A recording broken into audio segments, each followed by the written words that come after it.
Brianna, welcome back to my channel, and today I have another video for you all. So I did a poll on Instagram asking, do y'all want a video about how to protect your energy? And y'all said yes. So here we are. If y'all hear some noises in the background, I think y'all know the drill. But without further ado, y'all, we're just gonna get right onto it. I have my iPad and I'm going to be showing you all, or telling you all, ways to protect your energy. I think we all know in this time of coronavirus and all the political things going on that social media is an outlet for, but it can be overwhelming, like truly and honestly, to constantly be seeing the same thing over and over and over. So the first thing that I need you guys to do is understand the impact that media has on everyone. Just like any other form of communication, mass media is made to make you feel a certain way. For example, if I'm talking to my best friend about a certain topic and we're just talking about our own opinions, our mood and tone and body language can affect how we feel towards each other, how we feel towards this topic that we're talking about. This same concept goes for how you engage with other types of medias, whether it be news, TV shows, music videos, movies. They all have an underlying way of communicating to you to feel a certain type of way or to convey a message.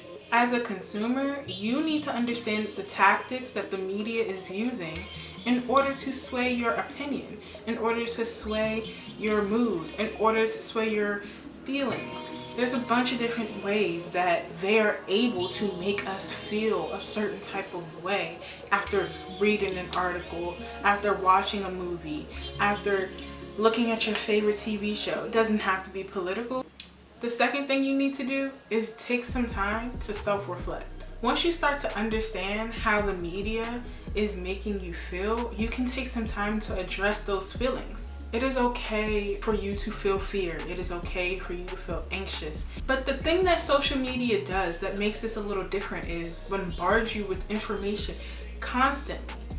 You have the choice to pick up a newspaper and read it. You have the choice to turn on your TV and watch the news. You have the choice to pick up your cell phone and you know, dive deeper into the things that are happening to the world.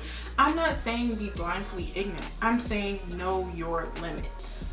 These things have a mental and sometimes physical toll on us. We do not need to constantly be, you know, thrown into everything that's happening around the world. We have access to know what's happening in the UK, what's happening in Africa, what's happening in Australia. Like, we have so much information. And it is okay for us as humans to understand that social media sometimes is like a sensory overload. Social media is like all 1,000 of your followers telling you their opinion on one topic all at once. But that is not normal. Like, this is the way that we have decided to live and engage with people. But like I said before, know your limits. In order for you to control and protect the energy that you are exhausting to the things that are happening to the world, you must limit your social media use. Like, it is no way behind it. I know some people's like, well, what else is there to do? I'm bored in the house and I'm in the house bored. I'm sorry, pick up a hobby. Y'all, read a book, color, dance, you know, do some exercise, organize your closet, donate some clothes, because there's people who are out here who are struggling and need it. Drink some water, find some new recipes you like to do. The list goes on. We have made social media the core of our existence. Every 10 minutes, let me check, who liked my picture now? And I'm not saying that I don't do it, I really do. But you have to be disciplined enough to say, okay, I think that I deserve a break. And this doesn't mean a break from your phone. It could be, which is beneficial, but play Scrabble. Color on your iPad. Read words in the dictionary. Play some iPhone games. There's things that you could be doing with your technology that does not require you to constantly be engaging with other people.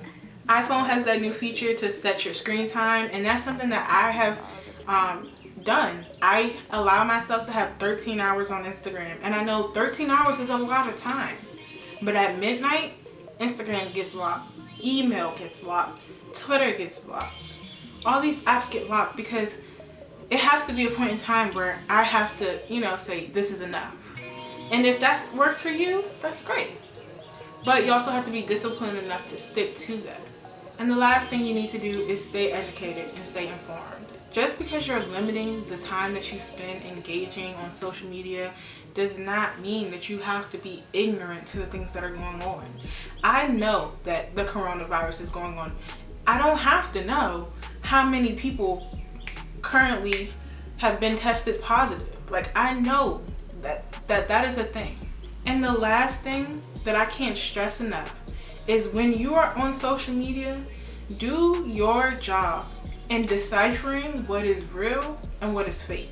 And I'm not talking about the fake news that y'all president be screaming about, talking about everything he says is fake news. No, everything he says is a lie.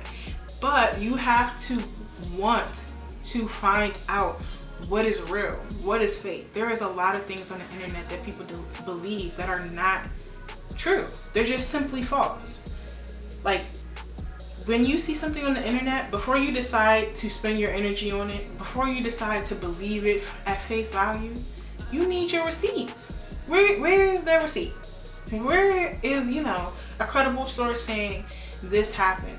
Too many people are on social media and not doing their due diligence and finding what information is true and what is false.